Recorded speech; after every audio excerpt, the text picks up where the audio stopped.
नमस्कार। आप आज देख रहे हैं V24 टीवी और मैं हर रोज़ की तरह आपके सामने नए नए जगहों की तरह बात करती हूँ और उसी तरह अलग अलग इंसानों के बारे में बात करती हूँ जिन्होंने अपनी लाइफ में बहुत कुछ अचीवमेंट्स हासिल किए हैं। तो आज हम बात करेंगे भारत के ऊपर। अगर बात करें जाए तो भारत को सोने की चिड़िया क्यों कहा जाता है, तो आज हम ये जानते हैं कि भारत को सोने की चिड़िया क्यों कहा जाता है। प्राचीन काल में भारत को सोने की चिड़िया इसलिए कहा जाता था क्योंकि भारत में अकूत धन संपदा मौजूद थी। 1600 ईस्वी के आसपास भारत की प्रति व्यक्ति जीडीपी 1305 अमेरिकी डॉलर थी, जो कि उस समय अमेरिका, जापान, चीन और ब्रिटेन से भी अधिक थी। भारत की यह अकूत संपत्ति ही विदेशी आक्रमण का कारण भी बनी थी। चलो आज हम ये जानते हैं कि विदेशी आक्रमण का कारण क्यों बनी।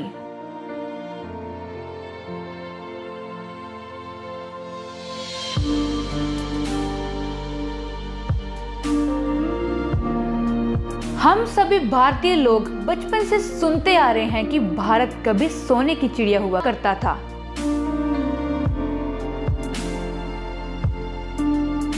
इसी के कारण विदेशी आक्रांताओं और अंग्रेजों ने इस देश को अपना गुलाम बनाया था और अपर संपत्ति इस देश से लूट कर ले गए थे। इस लेख में हम जानेंगे कि आखिर भारत को सोने की चिड़िया किन तथ्यों के आधार पर कहा जाता था।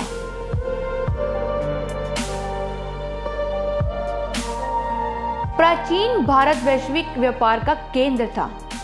प्राचीन काल में भारत खाद्य पदार्थों, कपास, रत्न, हीरे इत्यादि के निर्यात में विश्व में सबसे आगे था। भारत उस समय विश्व का सबसे बड़ा विनिर्माण केंद्र था। कुछ लोग मानते हैं कि भारत प्राचीन काल में केवल मसालों के निर्यात में आगे था।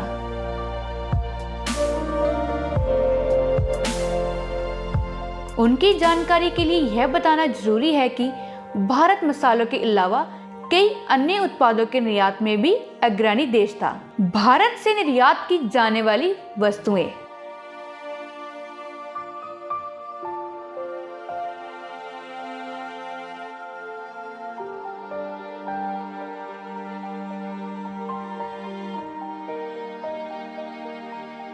तो आज हम ये भी जानेंगे कि भारत से निर्यात की जाने वाली वस्तुएं भोजन, कपास, चावल, गेहूं, चीनी, जबकि मसालों में मुख्य रूप से हल्दी, काली मिर्च, दालचीनी, जटामांसी इत्यादि शामिल थे। इसके अलावा आलू, नील, तिल का तेल, हीरे, नीलमणि आदि के साथ साथ पशु उत्पाद, रेशम, चमरपत्र, शराब और धातु उत्पाद जैसे ज्वेलरी, चांदी के बने पदार्थ आदि निर्यात किए जाते थे।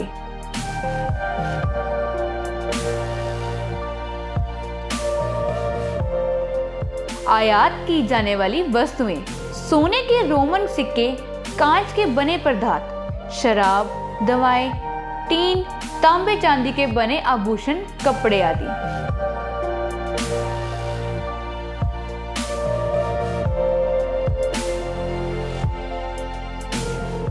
किस व्यक्ति के मरने पर कई देशों की करेंसी बदल गई, तो आओ आज हम ये भी जानते हैं।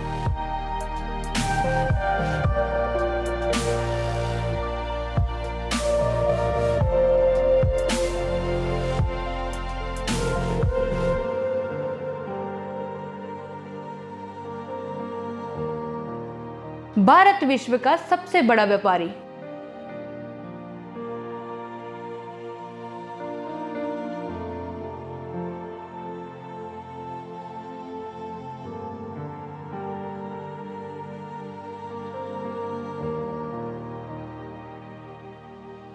हजार वर्षों के मुगल अन्य आक्रमणकारियों के शासन के बाद भी विश्व की जीडीपी में भारत की अर्थव्यवस्था का योगदान 25% के बराबर था। इसी समय में अंग्रेजों ने भारत पर कब्जा किया था, लेकिन जब अंग्रेज भारत को छोड़कर गए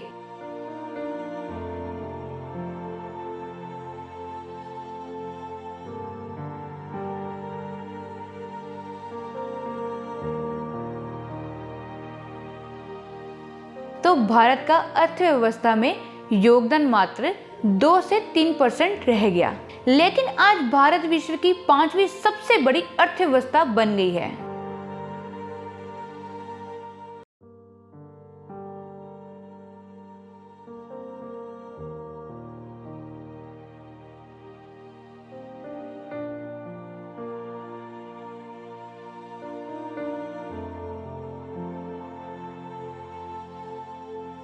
मुगलों के शासन शुरू करने से पहले भारत एक एडी और 1000 एडी के बीच दुनिया की सबसे बड़ी अर्थव्यवस्था थी।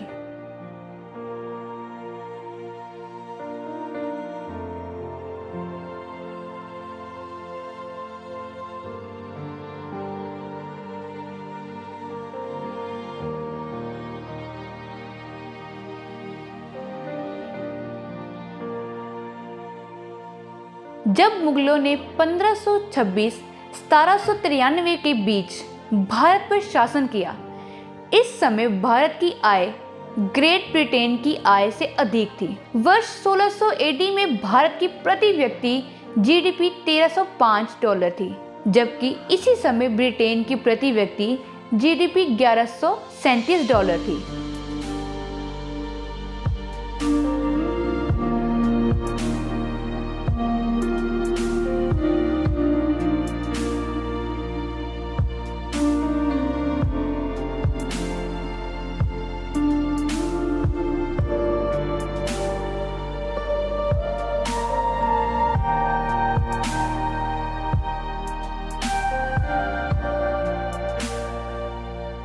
अमेरिका की प्रति व्यक्ति जीडीपी $1897 थी और चीन की प्रति व्यक्ति जीडीपी $1940 थी।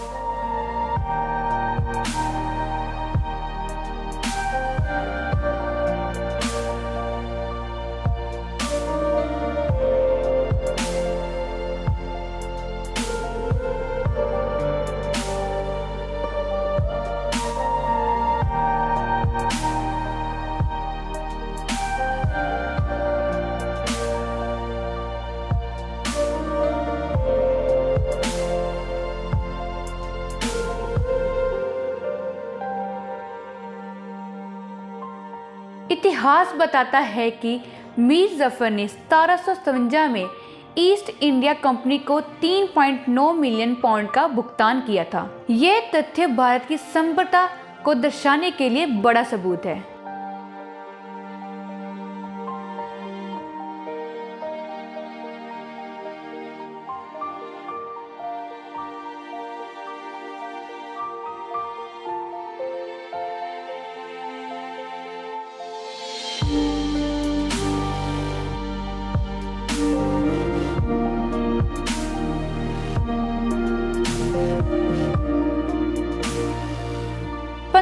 एडी के आसपास दुनिया की आय में भारत की हिस्सेदारी 24.5% थी, जो कि पूरे यूरोप की आय के बराबर थी। सिक्कों को बनाने वाली पहले देशों में शामिल। तो आओ आज हम ये भी जानते हैं। 600 बीसी के आसपास महाजन पदों ने चांदी के सिक्के के साथ सिक्का प्रणाली शुरू की थी। ग्रीक के साथ साथ पैसे पर आधारित व्यापार को अपनाने वाले पहले देशों में भारत का स्थान अग्रणी था। लगभग 350 ईसा पूर्व चाणक्य ने भारत में मौर्य साम्राज्य के लिए आर्थिक संरचना की नींव डाली थी।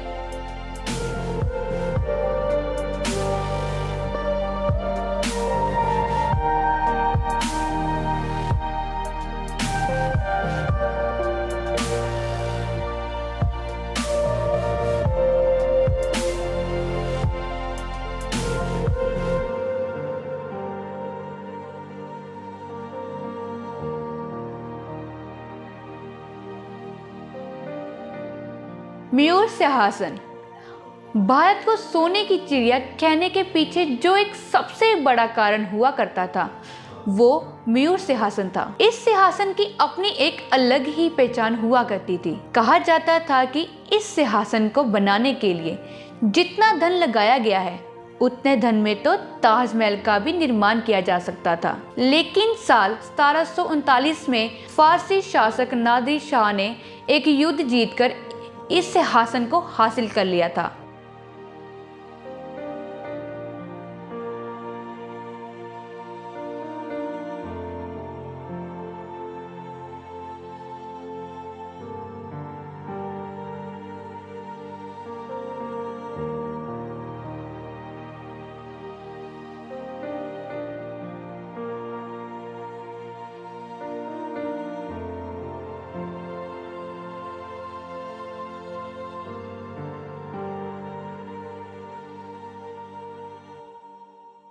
मयूर सिंहासन का निर्माण शाहजहां द्वारा 17वीं शताब्दी में शुरू किया गया था। इतिहासकारों के अनुसार मयूर सिंहासन को बनाने के लिए करीब 1000 किलो सोने और बेशकीमती पदार्थों का प्रयोग किया था। मयूर सिंहासन की कीमत उसमें लगे कोहिनूर हीरे के कारण बहुत बढ़ गई थी।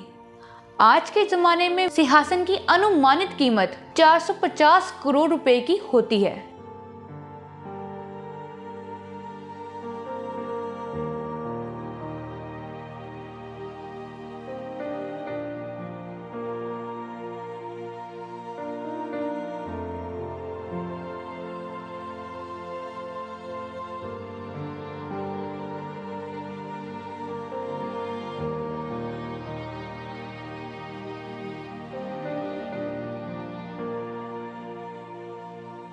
इतना कीमती होने के कारण ही नादिर शाह उसे लूट कर ले गए थे। कोहिनूर हीरा।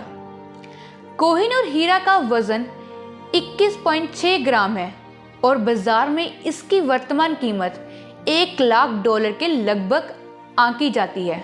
ये हीरा गोलकुंडा की खदान से मिला था।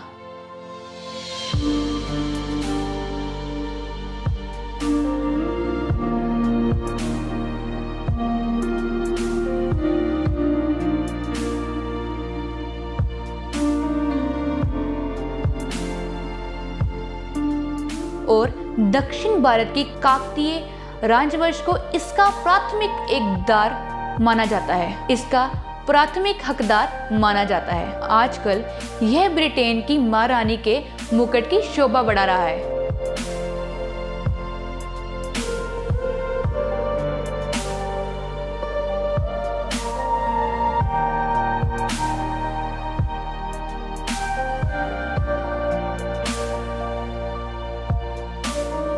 महमूद गजनी की लूट।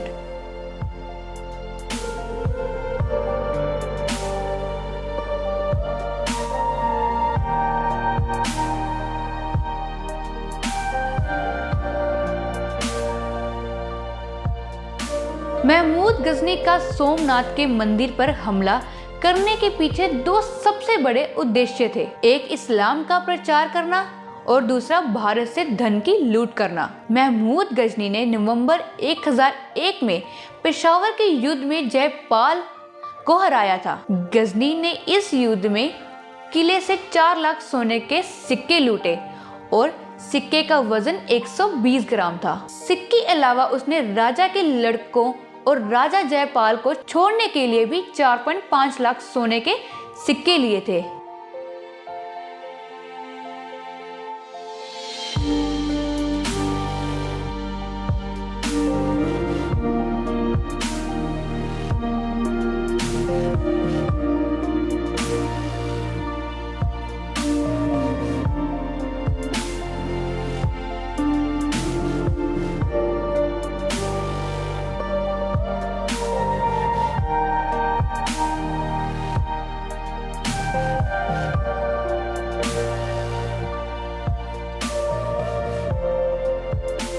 इस प्रकार उसने आज के समय के हिसाब से लगभग $1 अरब की लूट सिर्फ राजा जयपाल के यहाँ की थी, जबकि इस समय भारत के जयपाल जैसे बहुत ही धनी राजा थे।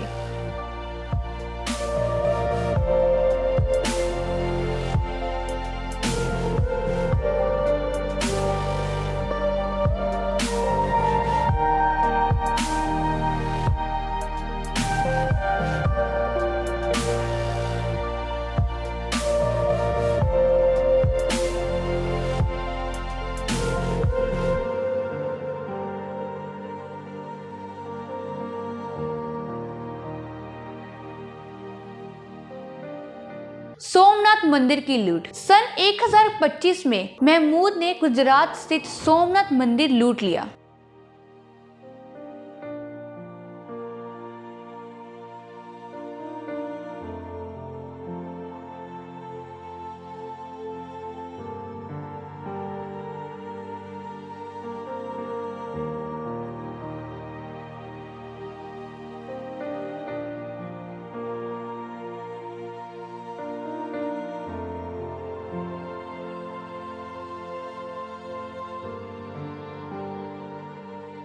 और इसकी ज्योतिर्लिंग तोड़ दी थी।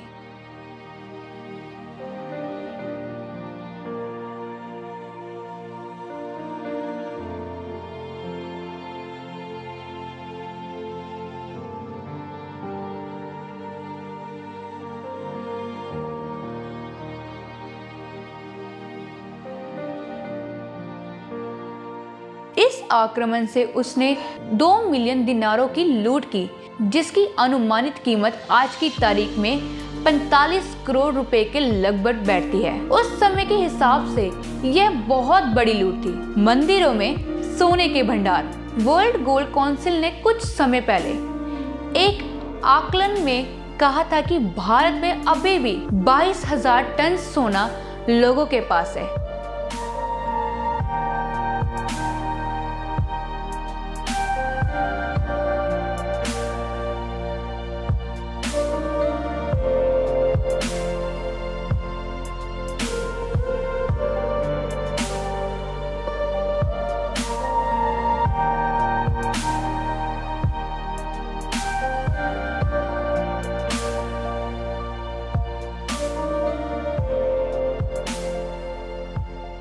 जिसमें लगभग 3,000-4,000 टन सोना भारत के मंदिरों में भी है। एक अनुमान के मुताबिक भारत के 13 मंदिरों के आसपास भारत के सभी अरबपतियों से भी ज्यादा धन है। यदि मंदिर के आंकड़ों के हिसाब से देखा जाए तो भारत काल भी सोने की चिड़िया था और आज भी है। भारत के कुछ मंदिरों में इतना सोना रखा हुआ है कि कुछ राज्यों की पूरी आय भी मंदिरों की आय से कम है। अगर वर्ष 2018 या 19 के आंकड़े देखें तो पता चलता है कि केरल सरकार की वार्षिक आय 1.3 लाख करोड़ है।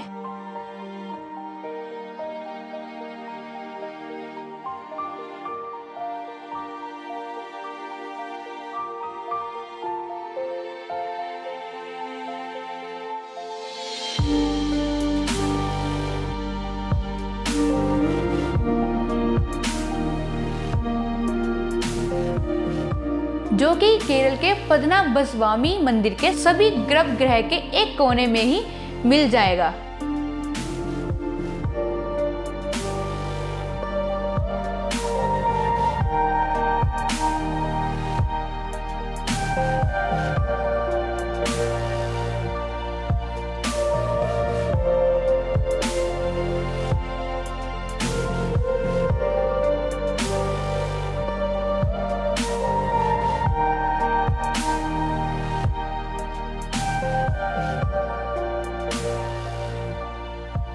उपयुक्त आंकड़े सिद्ध करते हैं कि प्राचीन भारत में अकूत संपत्ति थी, जिसके कारण जहां पर विदेशी आक्रमणकारियों के हमले होते रहे थे। लेकिन अगर बीते समय को छोड़कर वर्तमान में देखा जाए तो भारत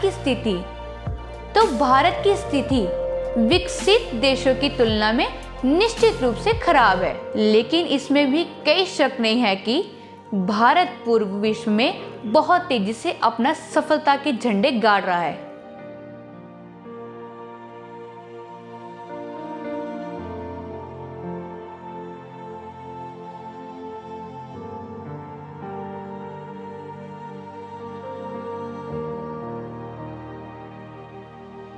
और वह समय बहुत जल्द आएगा जब हम लोग फिर से इस देश को सोने की चिड़िया के नाम से बुलाएंगे। तो ये था आज का विचार कि भारत को सोने की चिड़िया क्यों कहा जाता है।